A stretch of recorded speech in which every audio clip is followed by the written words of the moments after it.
Hi guys, this is Vidas. And Ausra. Let's start episode 218 of Ask Vidas and Ausra podcast. And this question was sent by Bruce. He writes, Hi Vidas and Ausra. I'm working on BWV 615 in Dear ist Freude from the Orgelbüchlein. And I have a question possibly about moving a measure or two written for the pedals and taking them in the left hand instead, in measure 8 and later equivalently in measure 24 and also possibly 4 bars from the end. It seems to me that the quasi-Alberti figure in the pedals could and possibly should be taken by the left hand. In terms of registration, this also makes sense to me, allowing the pedals to have a 32-foot stop and individuating the left hand from the pedal with a 16-foot stop in the left hand. Also, by doing this, the pedal part that is established in the wonderful figure in the first measure and found throughout the piece can be given its own character. Besides, to be honest, my pedal technique still isn't quite up to a full measure of 8 notes yet. A few quick questions then. 1.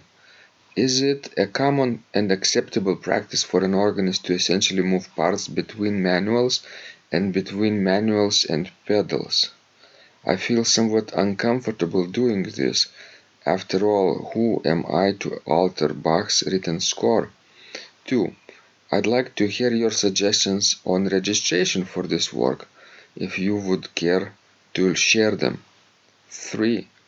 As I am new to pedal work, can you suggest appropriate pedal footwork for the predominant figure in the pedals in this piece? And yes, I am working on my pedal technique. It's coming along thanks to your pedal power course. Slow and steady. It's a miracle. Cheers, Bruce. So, Ausra, we have a score in front of us, right? Yes. And what can we say? I think Bruce refers to the first passage in the pedals which has 8 notes throughout one measure. This is measure 8. Before that, it was mainly quarter notes and then ostinato figure in the pedals, right? Which Yes. obviously is repeated.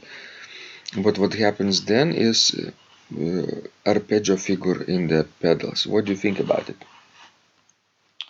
About what? If it would be possible to play that measure in the hands, in the left hand. Well, technically yes, it would be possible, but I wouldn't do it. Because, Bach was really specific about what he wrote down in each of his pieces. And sometimes, he even wrote riddles in his pieces. And various symbols, religious and his personal symbols in the pieces. So I would not mess up with, what he originally wrote. Because if he puts those figures in the pedals, it means that he wanted them in that place be played with the pedals. I can understand Bruce why he would want to do this, because it's very high in the right hand, in the tenor range, extreme right of the pedal board, and it's really uncomfortable, right? And if he is just struggling with his pedal technique and still has ways to go, then playing 8 notes in rather fast tempo, as it is with In dir ist Freude, it's a struggle. Well, but since you have so many rests in that measure in the hand part, maybe you could shift a little bit higher up and look at the measure before. You again in the pedal part you have like half notes D, D, and C, and that's the highest notes in the the pedal board, basically. So you have to be in the right position. Right. So I don't think it would be so hard to play that next measure. Of course, you have to practice it in a slow tempo and find the right position, comfortable position. I still think it should be okay.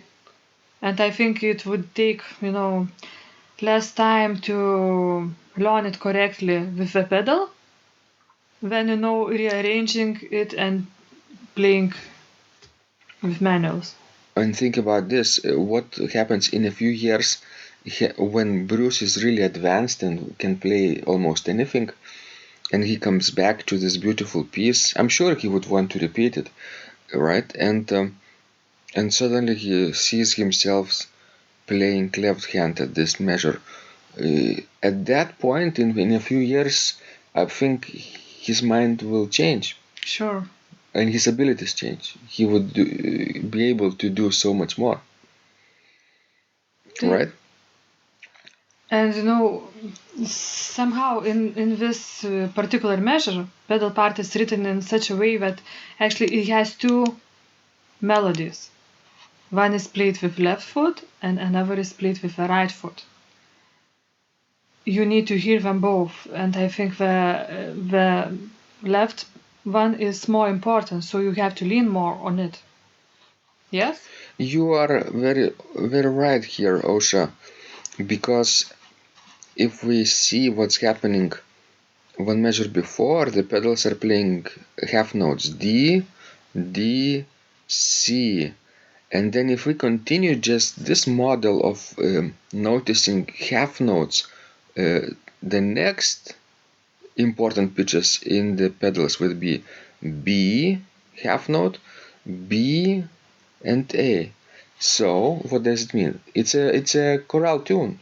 That's right. It's a chorale tune. If you suddenly drop this chorale tune to the left hand, it sort of breaks up a little bit, right? Half of the tune is in the pedals and half of the tune or the theme is in the left hand. It doesn't make sense in this case. So yes, so I would just leave it in the pedal. I'm sure you can manage it, after a while of correct slow practice. Just be really patient. Exactly. The next measure after this arpeggio figure in the right hand demonstrates exactly what is happening with the tune in the right hand. D, D, C, B, A, G. So Yes. these are the pitches that are present in the pedals as well, and I think it makes sense to keep them in the pedals as well. Yes, that's what I think too. But and maybe when you play pedal part like that, maybe you need to underline or to make in circles those most important notes. Like in this hard measure, it would be B, B, and E, and you would lean more on those notes with your left foot. And this might help too. Look, don't try to push hard each of those eighth notes. That might, make also it technically challenging. But if you will focus on those three most important notes, I think the others will be played easier. You're right. And we should point out that the right place to switch direction to the right is right after you finish the ostinato figure in the bass on the note G. That's right. Right? You have one measure rest then. And when you release G with your left foot, you have to what? You have to push off with the left foot to the extreme right. Yes, to shift your body to the right side. Your lower body will be shifted to the right and your upper body will be facing straight to the music rack. That's right. That's the most comfortable way actually and most efficient. Now let's see if Bruce wants to here are our suggestions about registration. Registrations, of course, should be played with organo pleno, don't you That's think? what I think, because this chorale has such a joyful and confident character. So that's what I would do. I would play it piano. Would you add 32 feet in the bass? Well, if it's not too muddy, right? Yes, if it's not too muddy. If acoustics is dry enough, I would add 32, probably. Mm-hmm. And in the hands, the lowest principal should be 16. Yes, if you use 32 in the pedal, then yes, you need to have 16 foot in the manual. And don't forget to add all kinds of principals: 16, 8, 4, a fifth, 2 and 2/3, principal 2, and then probably a mixture. Yes.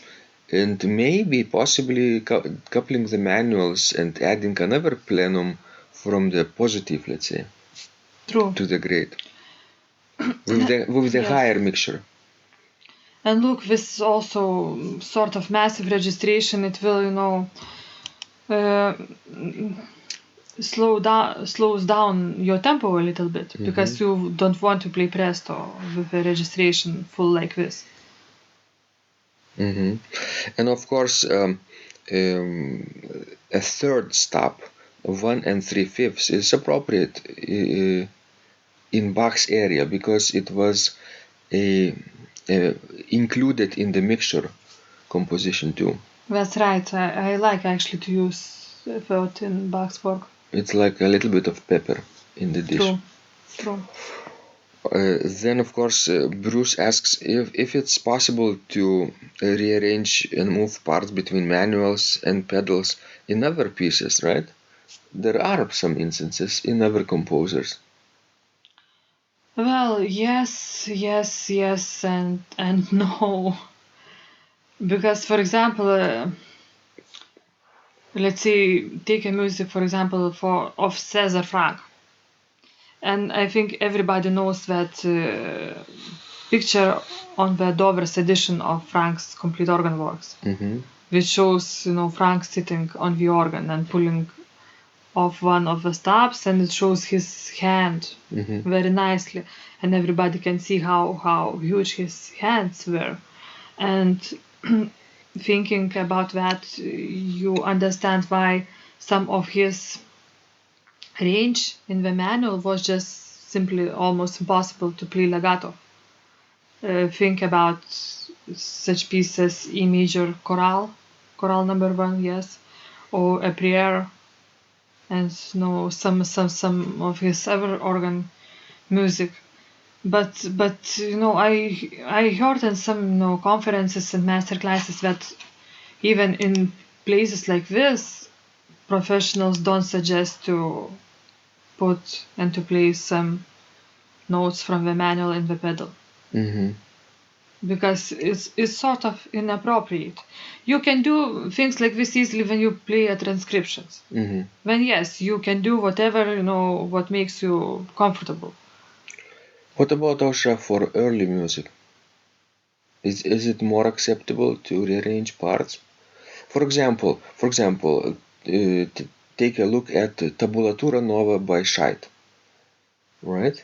You could easily play every piece for manuals only, or you could play Cantus Firmus chorale melody in the pedals.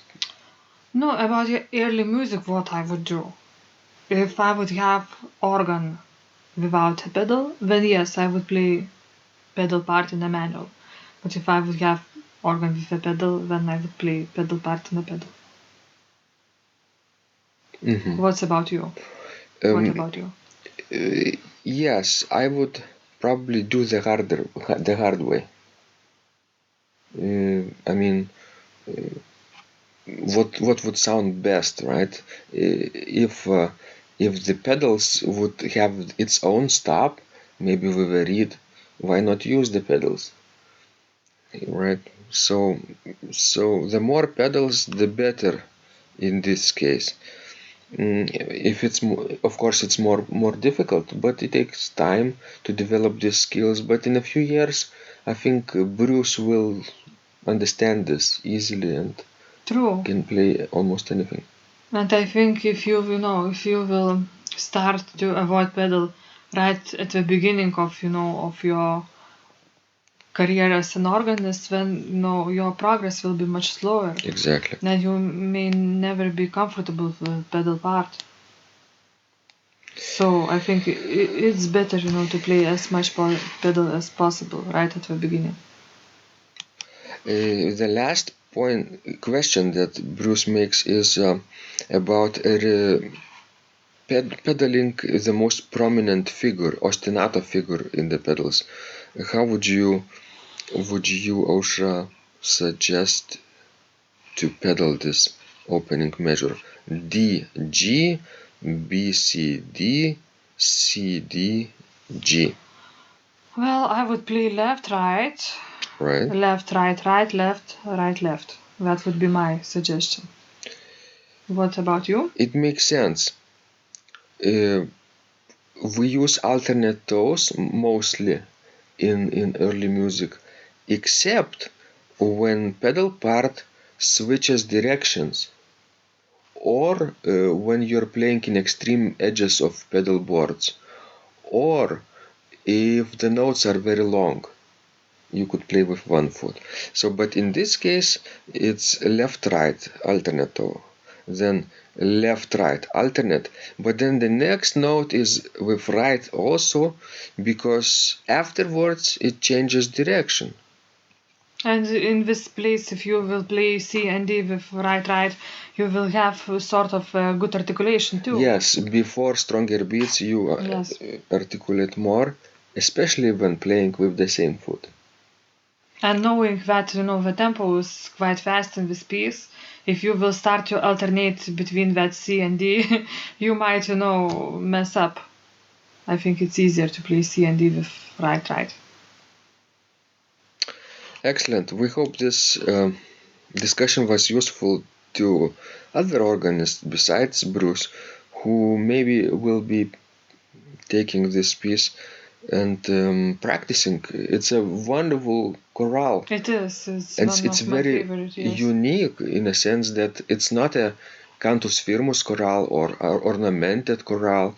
It has the structure with ostinato figure throughout the piece, but also it is also fragmented. It's not the entire chorale that is heard, but just a measure or two at a time.